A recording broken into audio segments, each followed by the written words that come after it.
Síndrome nefrítico.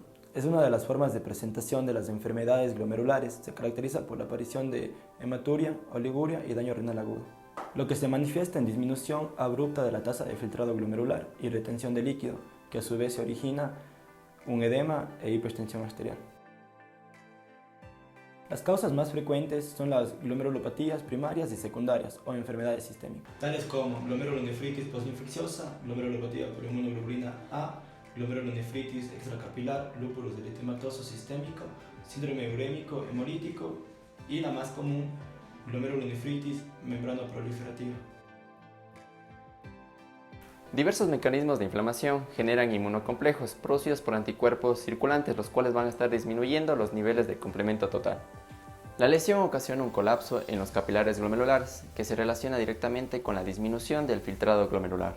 Por otro lado, la resorción tubular distal se halla conservada, provocando la oliguria, edema e hipertensión arterial. Finalmente, la inflamación glomerular permite el paso de eritrocitos al espacio urinario, el cual se manifiesta como hematuria micro y macroscópica, además de la proteinuria. Dentro de las manifestaciones clínicas vamos a tener una triada característica, un edema secundario, una oliguria, una hipertensión arterial y hematuria.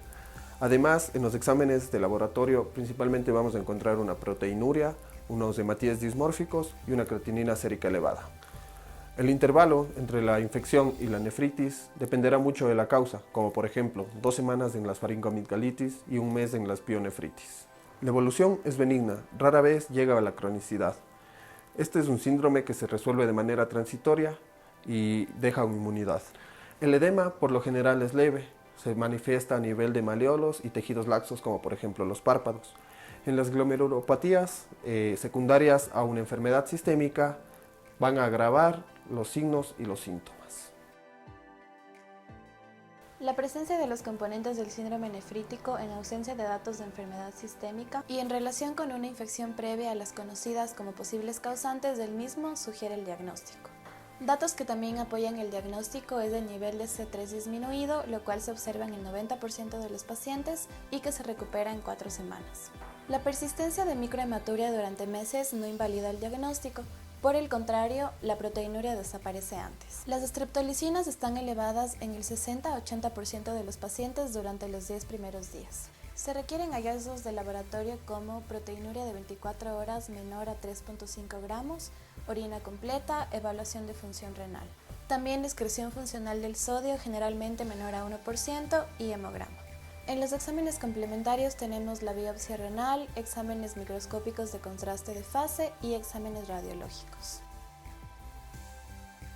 Anamnesis. En cuanto a anamnesis debemos poner énfasis en los antecedentes patológicos y familiares, realizando preguntas al paciente si ha tenido antecedentes recientes de infecciones del tracto respiratorio superior, fiebre e infecciones de la piel. Si su respuesta es positiva, esta nos orientará a una glomerulonefritis postestreptocócica o postinfecciosa. También es importante buscar signos de alarma que nos orienten a otras etiologías, como por ejemplo antecedentes familiares de enfermedades glomerulares, antecedentes de enfermedades extrarrenales o sistémicas o evidencia de una enfermedad renal crónica con hipertensión arterial.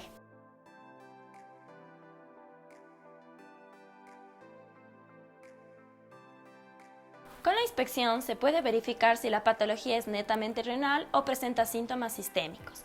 El edema es muy común en pacientes con síndrome nefrítico. Lo esencial es diferenciarlo de un edema provocado en el síndrome nefrótico.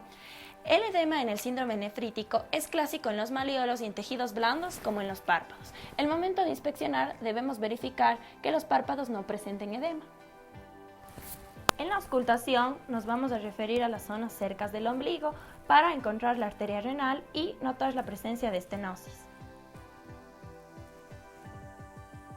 Normalmente el riñón no se palpa. Cuando lo hacemos es simplemente para descartar otra patología renal. En este caso se pone una mano en el dorso del paciente y con la otra hacemos movimientos descendentes y ascendentes. Para la percusión le pedimos al paciente que flexione el dorso hacia adelante. En el caso del síndrome nefrítico se va a realizar una puño-percusión con la mano cerrada con el borde cubital. La vamos a realizar de esta manera. La puño-percusión en un paciente sin patología renal es indolora. En el caso del síndrome nefrítico, el paciente nos va a referir a alguna molestia. Además, vamos a percutir tórax y abdomen para descartar la presencia de otras patologías extrarrenales o la presencia de líquido y edema. En cuanto al tratamiento, es un soporte que va encaminado a prevenir las complicaciones de la retención hídrica. La restricción de agua y sal es suficiente en algunos casos, pero es infrecuente que se requiera el empleo de diuréticos de asa. En la minoría de los casos, dicho tratamiento no es suficiente y se requiere la terapia de reemplazo de la función renal. Generalmente los pacientes recuperan la diuresis de 7 a 10 días después de haber iniciado el cuadro. No hay evidencia de que el uso de antibióticos para tratar el foco primario prevenga la aparición de glomerulonefritis.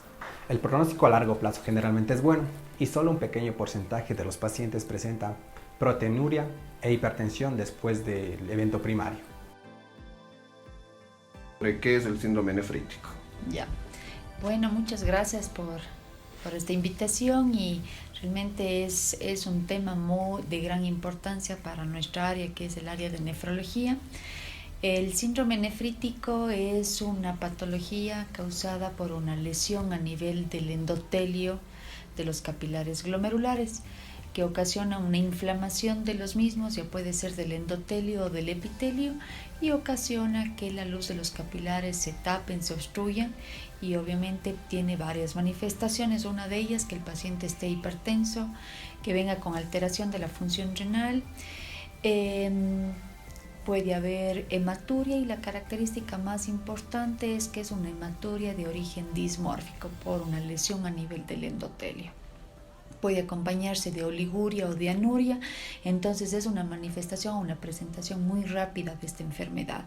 Hay que saberla diagnosticar temprano, y la manera más rápida de saber es cómo viene el paciente. ¿Qué factores considera usted que influyen? Realmente no hay un factor, o sea, dependiendo de la patología. Dentro de las principales patologías para el síndrome nefrítico puedo tener causas primarias y secundarias. Las causas primarias, las más conocidas, las glomerulopatías, sobre todo que nos vayan a afectar la luz del endotelio, y dentro de esas están las glomerulonefritis postestreptocócica, membrano proliferativa, puede ser una manifestación como una IgA, pero las causas secundarias son más fuertes. Dentro de esas, el lupus tenemos como una de las principales manifestaciones la nefritis lúpica, tenemos las vasculitis, secundaria a infecciones. Yo he tenido de todo. Como les digo, el síndrome nefrítico va a depender de la causa. Yo he tenido desde pacientes que han hecho una postestreptocócica, que han tenido 7 u 8 años, que han debutado como un síndrome nefrítico, y he tenido pacientes de 60, 70 años con las famosas vasculitis, que también debutan como un síndrome nefrítico. No hay un tiempo, no hay una edad en los que yo les diga de 30 a 40. Realmente depende de la patología. ¿Cómo usted diagnostica un síndrome nefrítico? Pues la manera de diagnosticar, siempre vamos a hacer una buena historia clínica, no nos olvidemos de eso. Esa es la base para todo: una buena historia clínica, un buen examen físico y obviamente la solicitud de los exámenes. Pero de manera clínica, la forma de diagnosticar, uno puede ser que el paciente nos refiera a disminución de los volúmenes urinarios, porque al taparse la luz de los capilares ellos pueden disminuir su filtración glomerular. Otro, que empiecen a estar hipertensos, que eso es lo que les llama la atención, que empiecen a estar ya con algo de edema sin llegar a un edema nefrótico, ¿no? Que es la diferencia con el síndrome nefrótico, ¿ok? Y pues los exámenes se solicitarán, y siempre vamos a pedir urea, creatinina, ver cuánto orina. Realmente eso nos vamos de la mano con eso. No nos olvidemos del examen en orina. El examen en orina, sobre todo el básico, nos da mucha información, y sobre todo nos ayuda en información si hay o no hematuria, y si la hematuria es de origen dismórfico, ¿sí? En este caso, el tratamiento también dependerá bastante de la causa. Y de la clínica. El tratamiento se tiene que instaurar de manera rápida, y si yo sospecho que es una vasculitis, que es un lupus o cualquier glomerulopatía, siempre nos apoyamos mucho de corticoides venosos. siempre terminamos dándole ciclofosfamida, que es un medicamento para bajar mucho la inflamación, pero para yo saber cuál es la causa tengo que pedir exámenes complementarios y termino haciendo biopsia. O sea, no hay otra opción más, ¿sí?